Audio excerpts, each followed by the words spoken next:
What's up everyone, how's it going? So as you all know, the Droidekas just got released yesterday and I'm so happy with them. DICE did a really good job at making the Droidekas look and feel and sound how they do in the movies. I mean, the animations are like spot on, so props to the animation team over at DICE. But there is one small issue that myself and many others have been noticing, and that is simply that the Droidekas are just not powerful enough. Now, I've been playing the game quite a lot over the past day or so and been using the Droidekas as much as I can, and I've just noticed that I just get killed so easily and it just takes so long to defeat an enemy as a destroyer droid.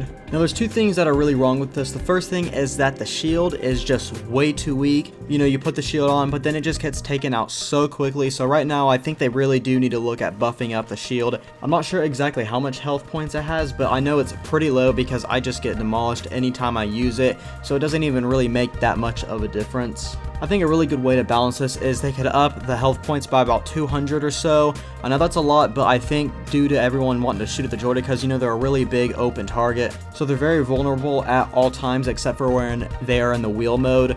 So I think if they up that to about 300 health points, I think that'd be perfectly balanced. And then they could up the recharge time for the shield about 5 seconds or so. And then another thing I think they should look into is whenever you're going from the wheel animation back to the standard feet, it takes about 2 or maybe even 3 seconds for that animation to go through, which is completely fine because that's the way it is in the movies. But like I said earlier, you're just so vulnerable and you can't shoot anyone. Now what's weird is in arcade, you can shoot immediately, or pretty much immediately, from whenever you transform from the wheel to the normal standing mode. So I'm not sure if that was like a glitch or something they included just in arcade, or if it was supposed to be like that in online too, but I think if they added that, that would be okay, because it could make sense because of the way their arms are. Who says they couldn't shoot whenever they're transforming? I think it would help out a lot. But basically, when you're transforming, you are just so vulnerable, so I think if you take like a 40 or even 60% damage reduction, I think that would also help them a lot, because I'm not trying to make these guys overpowered. You know, they're only 1,000 battle points, and if they do make them a little bit more powerful, I'm fine with them upping the battle point cost for it, but they shouldn't be overpowered. You know, they're not a hero, but they do need to be a little bit stronger, because right now, they're just so weak. I rarely get any kills with it, and I see so many other people saying this as well. So the final thing I wanted to talk about is the hit points that their blasters do. Now at the moment, it is so weak at long to medium range. If there's an enemy right up next to you and you start shooting them, you'll tear them down. You know, you'll kill them in like a whole second or so. So it's really good up close, but the thing is, no one's ever going to get close to a Droideka. You know, they're always staying back, especially in Capital Supremacy, because of how big the maps are. You're always going to be way far away from the enemies.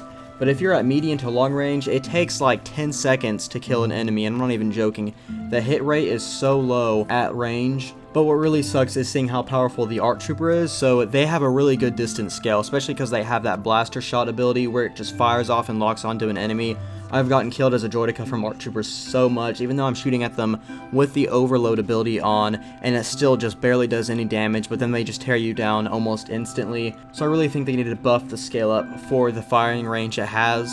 But I think if they do those 3 things, the Droideka would be pretty good and pretty balanced. And like I said, if they do make him a little bit more powerful, they should indeed up the battle point cost from 1,000 to probably 2,000, maybe even 2,500, depending on how good they are.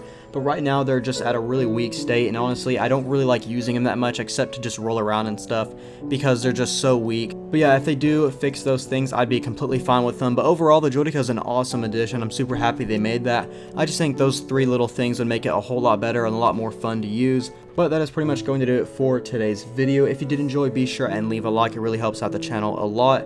And if you're new, subscribe for more Star Wars news, gameplay, and more. And I'll hopefully see you in the next one.